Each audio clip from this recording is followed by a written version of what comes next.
Okay guys, so earlier you saw me chopping up that whole chicken. It was about a 4-pound whole chicken.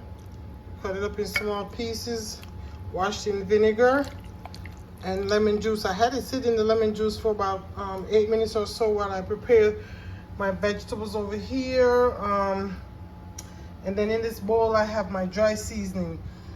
Now I was testing something one day with curry chicken and it just turned out amazing. So what it is here's my Jamaican curry powder. It come in a plastic thing, so I had to put it in a mason jar. And then I combine that with this is Japanese curry, and then tandoori, which is Italian. I have turmeric powder, onion powder, garlic powder, black pepper, white peppers, just a pinch of salt, and some pollo seasoning.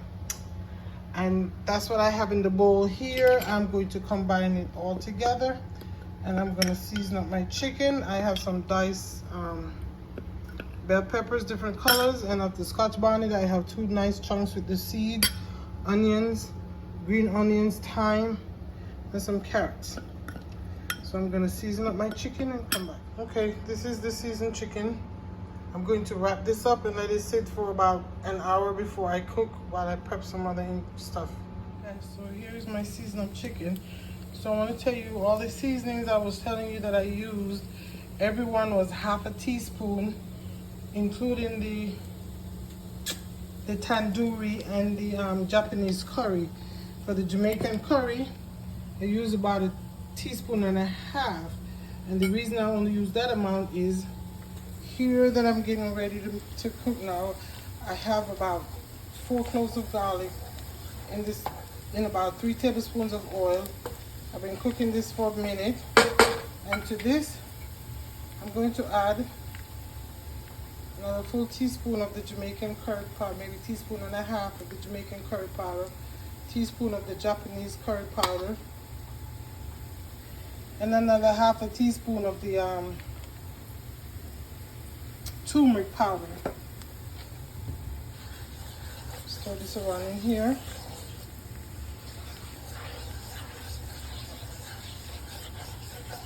I don't want to burn anything because you gotta understand, garlic burns, and I'm not a fan of burnt garlic. I don't know why.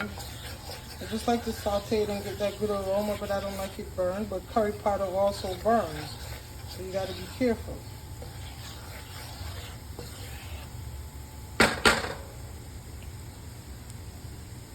So that is good now. I need both my hands, so I'm gonna add the chicken to this. See if it.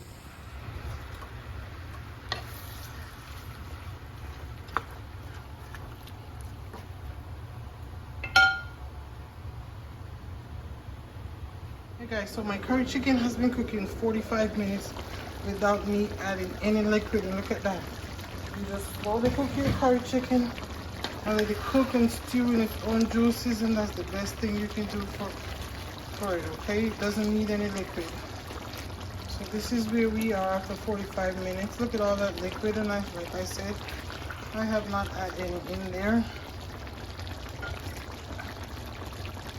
I have a 1/2 can of coconut milk here. It was in the freezer trying to thaw it. I'm gonna pour it on here. And even though it's been cooking 45 minutes without any liquid, I've had to make sure I stir it periodically, because again, you want to be sure it's not sticking to the bottom, because again, the curry will burn. You don't want that, because burnt curry is not the best flavor. I mean, burnt food is not the best flavor. So anyway, I just added the coconut milk.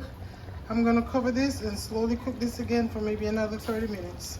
Okay guys, check it out. My curry chicken, using 3 different countries' curry powder. The flavor is, oh my God, just the smell alone, so good.